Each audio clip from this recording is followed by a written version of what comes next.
right, good morning everybody. We are here this morning at the Missouri Botanical Garden. I'm Christina and this is Cassidy. We are here today to bring you the first virtual tour of 2021. So winter sometimes gets a bad rap for being a fun time to spend time outdoors, but we are going to show you today some winter interests, some places to find beauty outside during this time of year.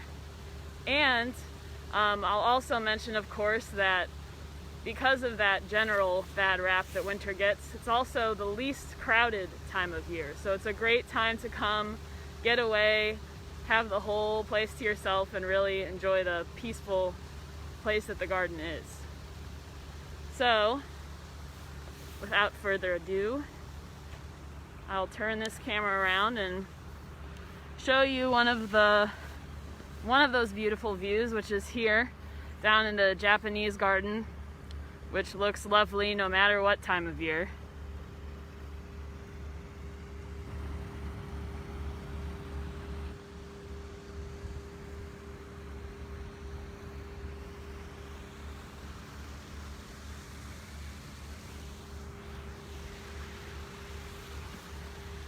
And from here we can see, it's hard to see on the screen maybe, but right about here you can see that there's some tree work going on today.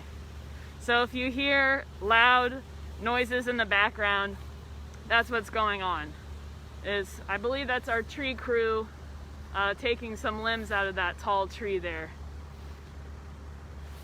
And when we're closed on Mondays, that's a good time for them to do that kind of work. So yeah, and this is actually I believe Davy Tree Service. So our tree crew takes care of the trees on grounds, and then there are occasions where we bring in outside companies that we work with, one of them being Davy Tree Crew. So they have equipment, like you can see this big tall boom here that they're attaching to limbs that they're going to cut out so they can bring them safely to the ground. So that's equipment that the garden doesn't have, so they'll bring in companies like Davy Tree Service to do this sort of work.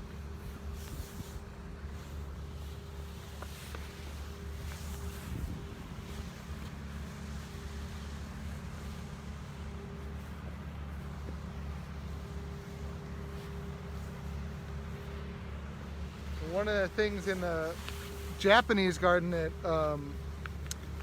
has winter interest right now, one of the few places you'll see green are on the evergreen trees.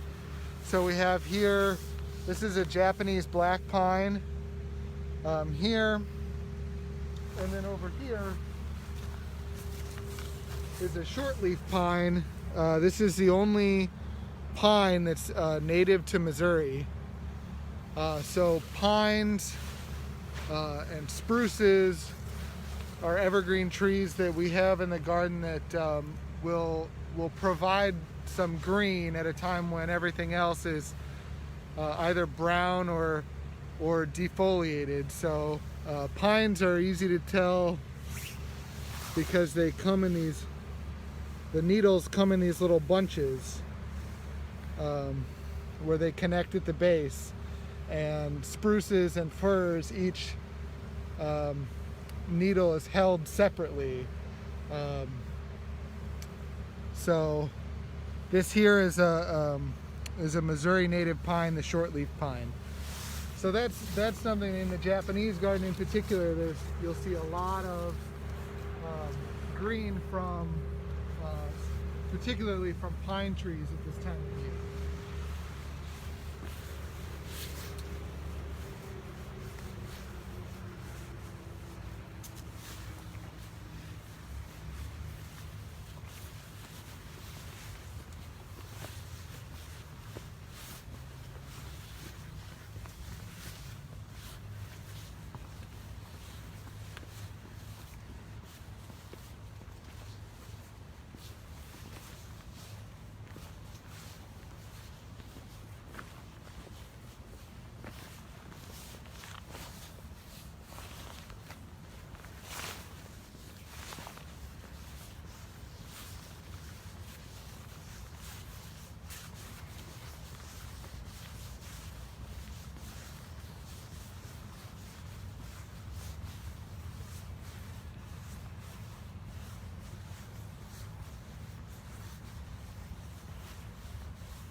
You can see along here more of those evergreens and pines that we were mentioning a moment ago.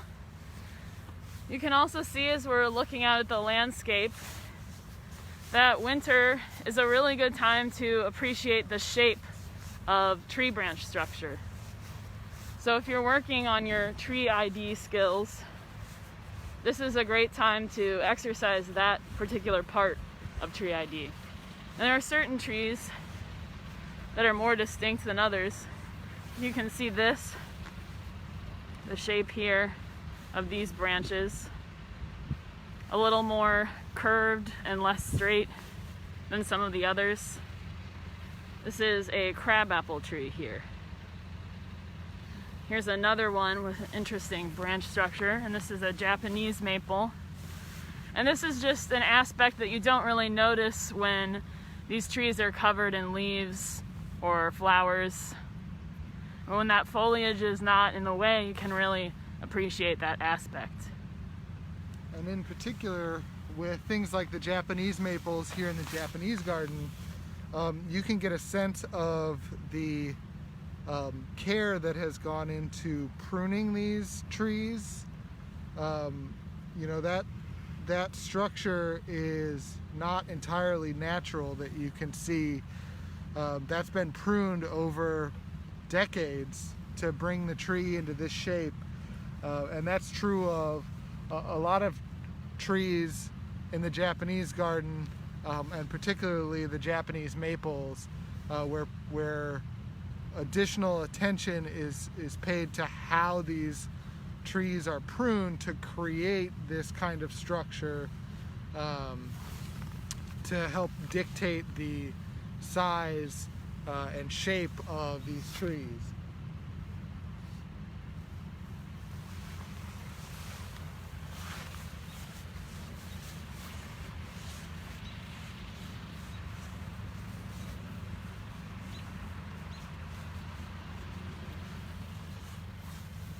This is another maple from Asia, and it's called a paperbark maple. And if you can see, it's because the bark kind of flakes off in these thin strips like pieces of paper. So that's a feature that you see in a number of different types of trees. River birch is one that does that, sycamores as well. So this is one way that you can identify certain types of trees all year round, but again, it's more prominent in the winter when you're not competing with leaves or flowers, is what the bark looks like. And so paperbark maples are pretty easy to spot because of that papery bark, which is where it gets its common name from.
And right here we have another winter interest.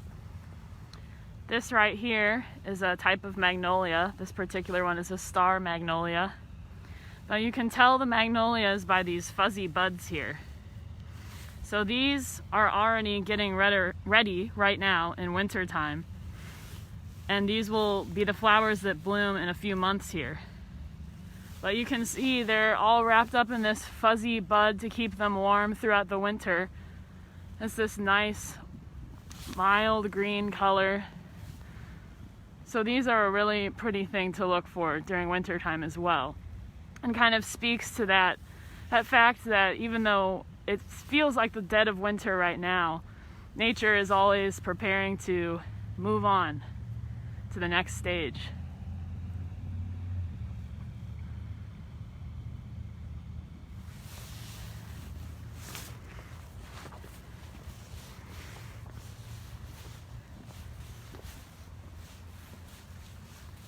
And something that I think is really interesting in this particular place that we're in. So we're at what's known as the Arbor of the Plum Wind.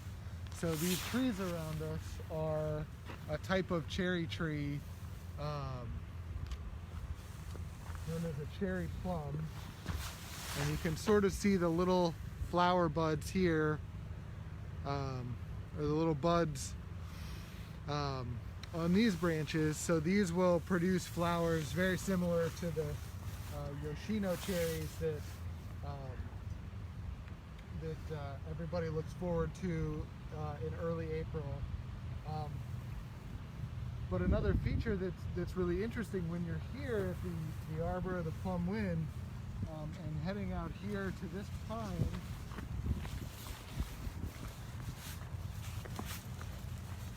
so directly on the other side of this pine is where we started this tour, at the boat dock by the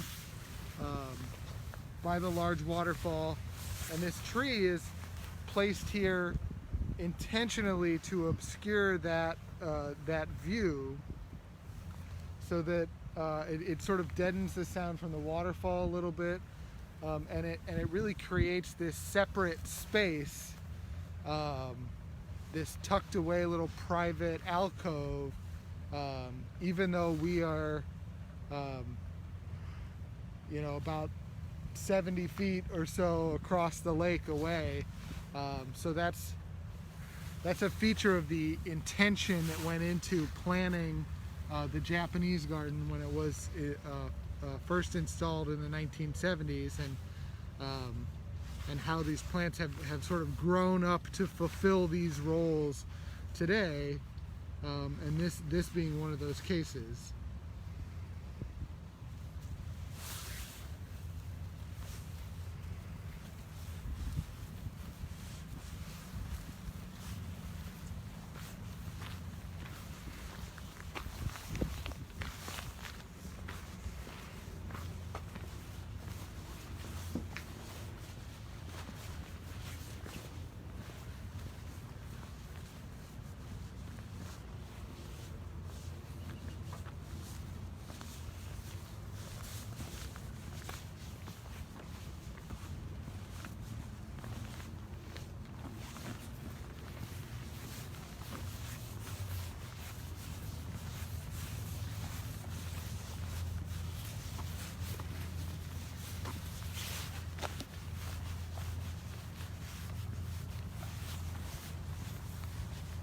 We're headed back the way we came. We're gonna go through the English woodland garden. We were talking about buds. Here's another one. This one you'll probably see all over the place right now if you look for it. It's a flowering dogwood. So it has these little buds on the end of it. So that's a really easy identifying feature for this Missouri native tree that will flower in the spring, are these little buds here. So there's a nice row of them here along this stretch of path in the Japanese garden. And you can see if you look closely, if I can get this camera to focus here, or if you're out looking yourself, you can see it when you look at the bud that it's going to break into 4 separate bracts, which is how those dogwood flowers look in the spring. They have those 4 distinct large bracts that look like the petals of the flower. So that's how you can tell what that's going to turn into.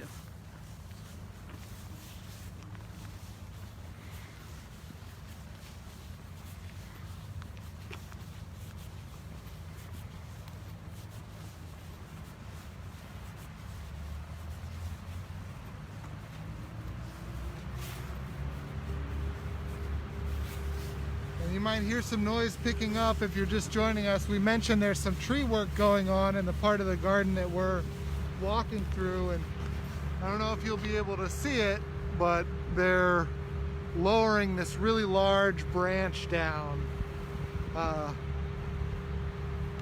I'm not entirely sure what their goal is with this, if they're going to be removing the entire tree or just pieces of it, but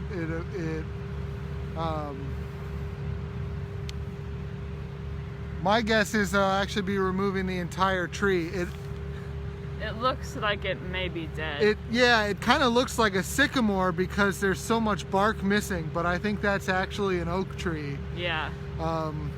And so it's reached a point where it needs to be taken down for safety reasons. And so again, this is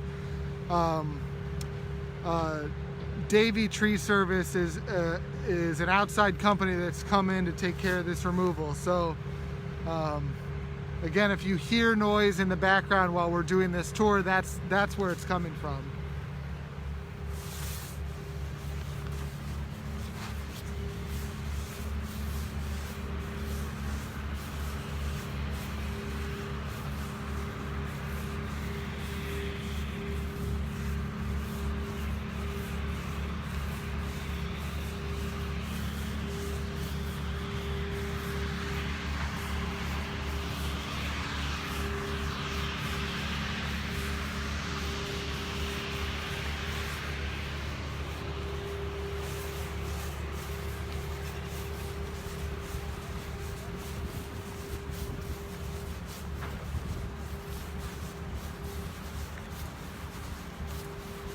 And you can see to the left here some of these trees with the weeping branches. In the spring, this will be one of the first weeping cherries that blooms every year.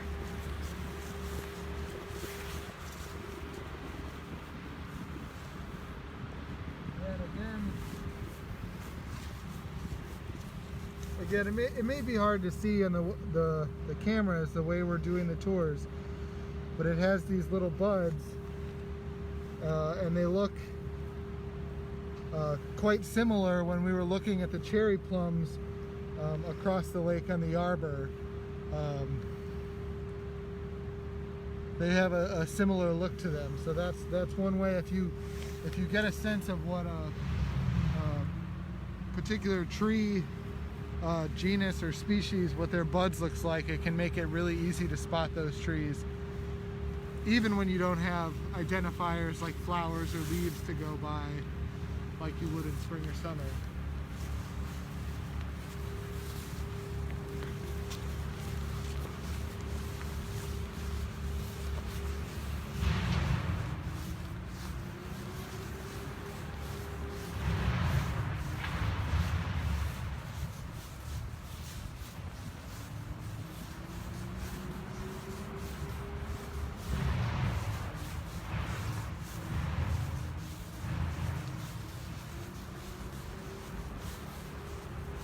I love this tree.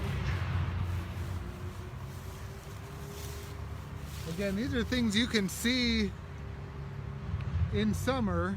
They're always on the tree, but they can be overshadowed sometimes by the lush greenery. And you can see these thorns. So that's a feature of these types of trees and shrubs, Aralias. The bark is covered in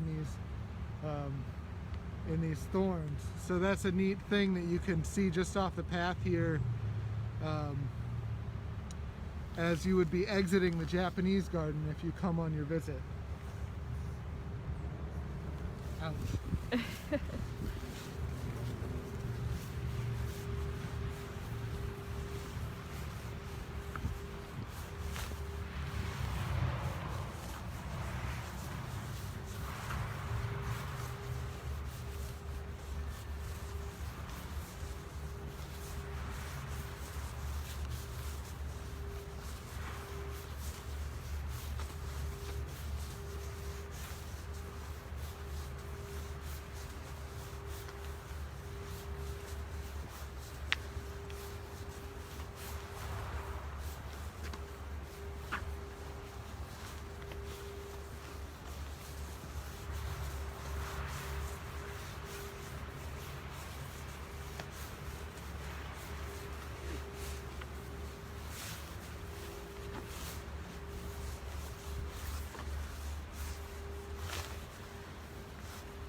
And here on our right is a rare, well, not rare, but it's rare to find things that bloom in winter.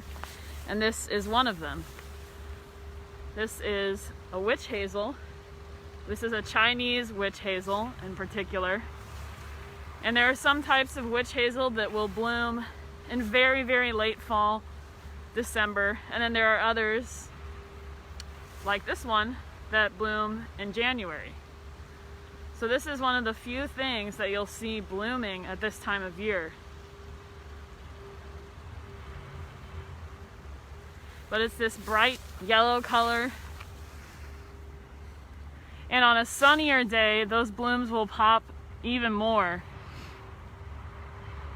And it's really hard to miss this when all of these buds you can see here will probably open tomorrow or Wednesday when the sun comes out.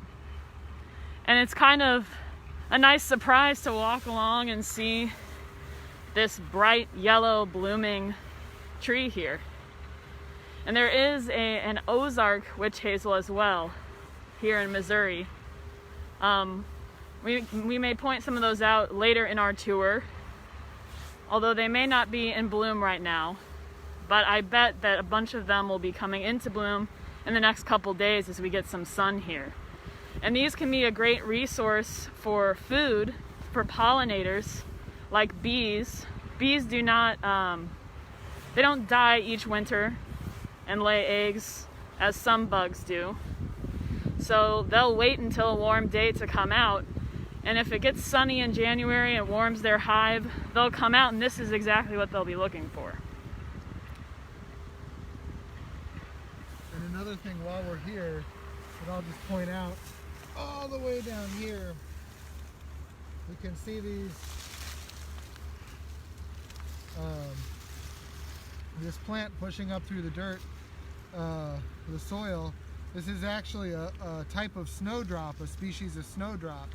So that's another one of those flowers that comes out in the winter, usually later in winter, getting close to spring. So no flowers on this yet, but you can see it's pushed through.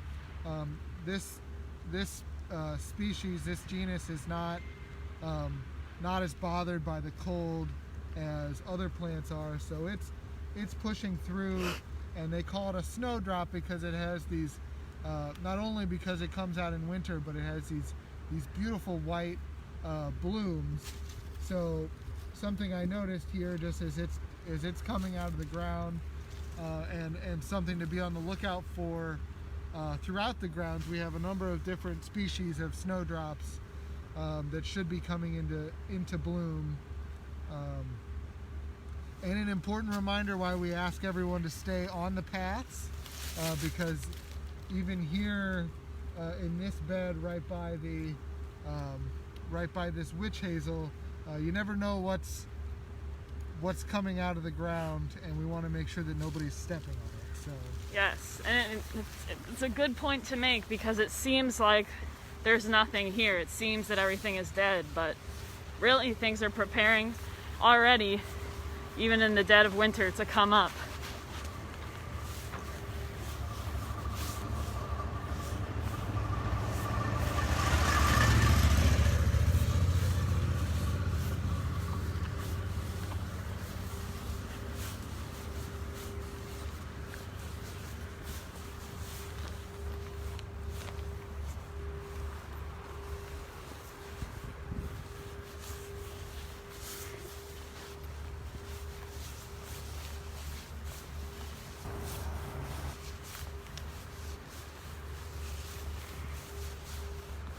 Christina and I have a nice connection to this tree.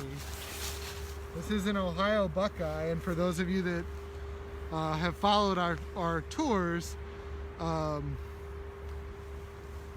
Christina and I, along with Dave Gunn, who is one of the leaders of the garden's tree crew, we actually went up into the canopy of this tree back in late October,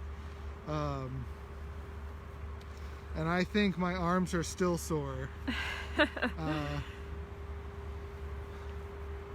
But that's something you can find on our YouTube page if you're curious. We went with Dave up into the canopy of this tree and talked a little bit about the tree collection. And this one has a really interesting bark too. Yeah. And, you know, I'd say it's socially relevant for today because the Ohio State Buckeyes are playing the national championship against Alabama. So why not tie a little bit of sports into it as well?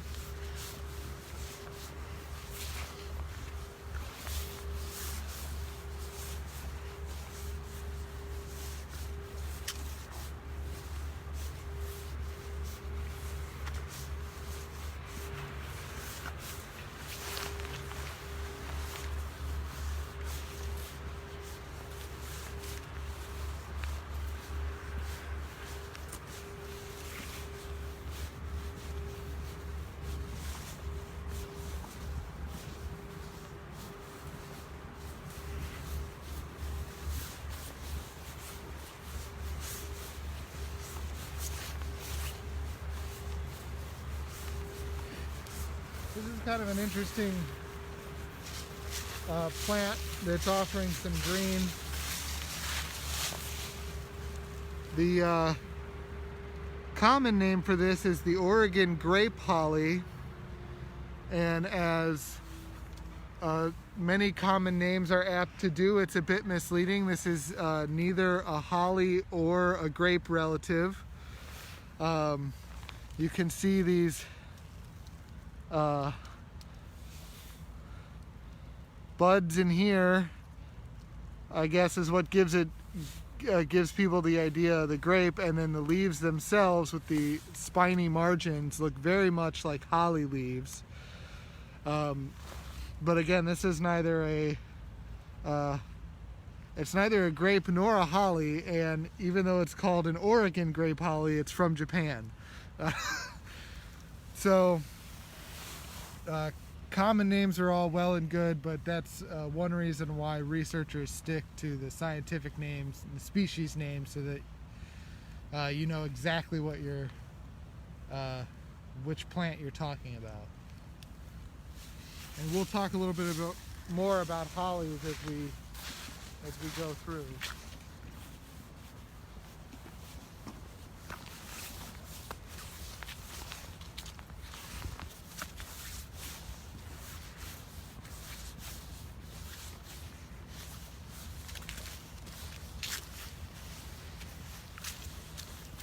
And I see some discussion of weather in the comments, so I'll mention for anyone who's tuning in from further away, it is in the high 20s today. Not too terribly cold though, because there's not much wind. As you can see, it's very cloudy. And here in St. Louis, it's been a pretty mild winter so far. We've had a couple days that were cold, under 20 degrees, but we haven't had any significant snow.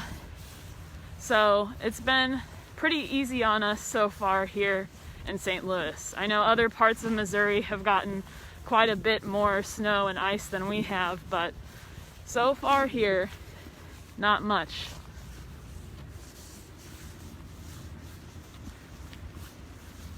So I said we'd talk a little bit more about holly as we walk along.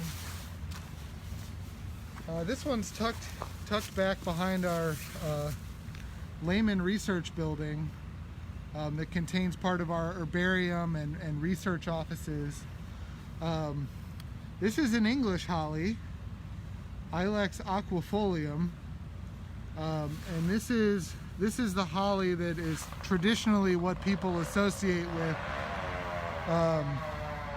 with Christmas and the holiday season.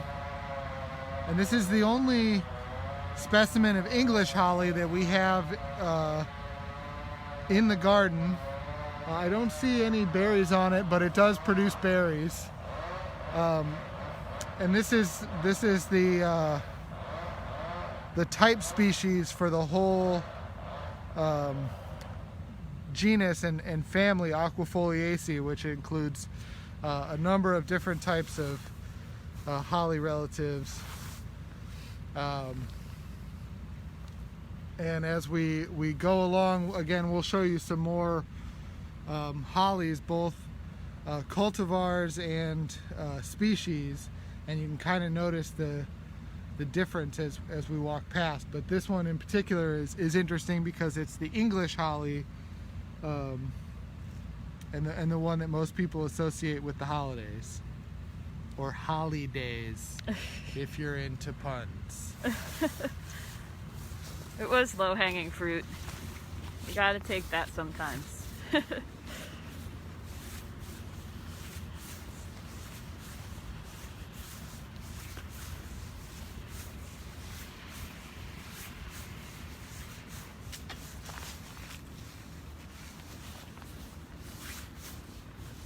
Something else I'll point out real quick, and I don't know that it's anything is quite in bloom yet, but we're talking about these plants that sort of bloom early or bloom during winter. So another one of those types of plants is hellebore, hellebore, I guess, depending on how you want to pronounce it. So you can see that this plant is putting on new growth,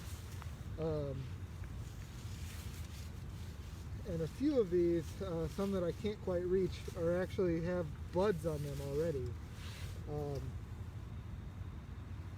So this is a type of plant that will bloom in these colder months, and the flowers are kind of subtle. They'll sort of hide under the foliage.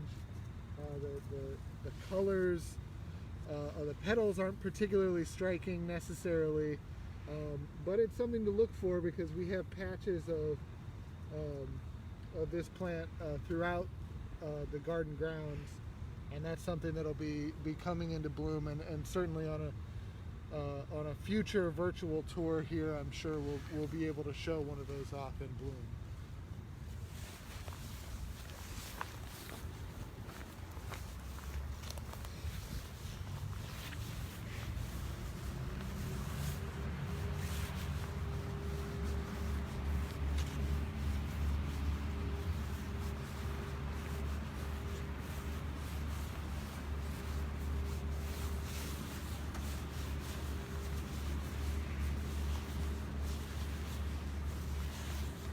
And here's another common winter interest, these dried hydrangeas, which are a favorite of mine. These look, of course, very beautiful when they're blooming, when they're first blooming as well, before they dry out. But our horticulture team will leave them on the plants instead of deadheading, because then they add this to the landscape in winter. These fun, fluffy, kind of snowball looking shapes. And you'll see these a lot of times in like dried winter bouquets or wreaths. So these are a pretty feature of winter as well. Yeah, and up in the back of the stumpery here, you can see another one, the dried grasses here that are allowed to stand. So when things start to warm up, the horticulture team will go through and cut all of that down, but you can see by allowing it to stand, not only does it create this tall barrier and this really pretty color and movement as it picks up the wind, but allowing things like the hydrangea flower heads, the grasses, allowing those things to remain through the winter also gives insects and other animals habitat to to burrow into and hide in when it's nice and cold. So there's some ecological benefits to not just clearing your garden wholesale when things go dormant in the winter. It's pretty, and it has that ecological benefit.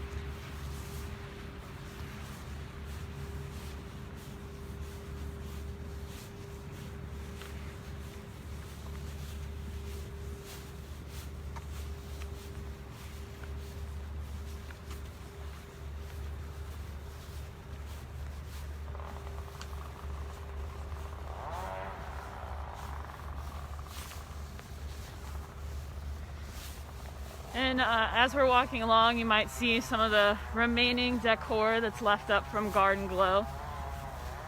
The last night for Garden Glow was January 2nd, and we're working on taking down those decorations now.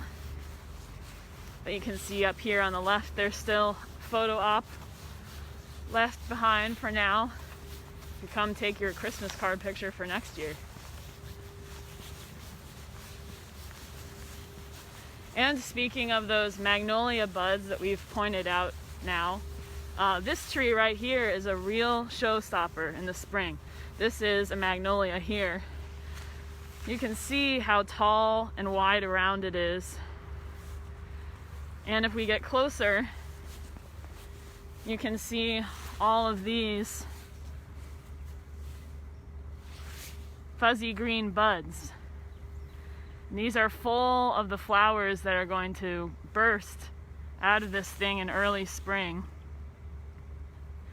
And you can see how many buds there are already. So just imagining what this is going to look like when all of these are in bloom, it's really, really impressive. But even now, this is beautiful in its own way. Yeah, and the structure of this tree as well, again, is something that gets obscured once the flowers bloom and then they're replaced by the foliage. You can see the lower part of this tree. Many of these branches are touching the ground. They're running, they're sort of swooping off the tree and running along the ground. And so it's part of what adds to that.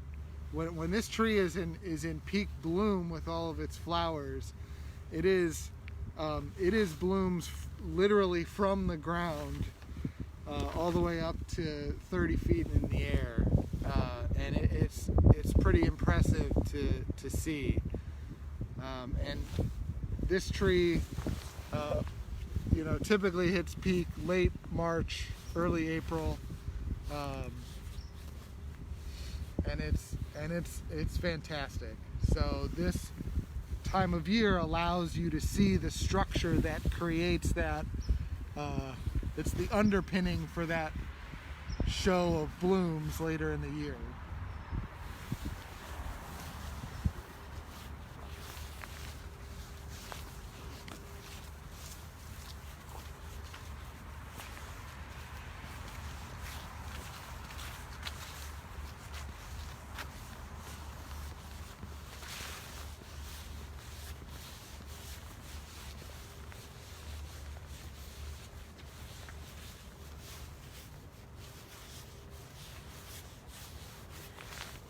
I see a question, what's the name again? My daughter has one of those. If you were asking about that tree that we were just talking about with the buds, that's a magnolia tree. And there are quite a few species or cultivars of magnolia. So I'm not sure which one your daughter has, but they all have those fuzzy green buds that help identify them. So we've come over here, this stretch along the eastern wall of the garden here has a really interesting collection of holly trees. Most of them are cultivars of the American holly, which to untrained eyes like my own looks very similar to the English cousin that we featured a few minutes ago.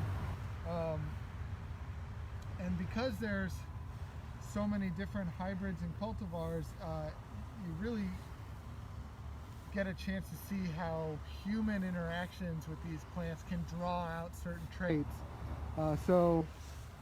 One of the things, so here's, I'd say something that's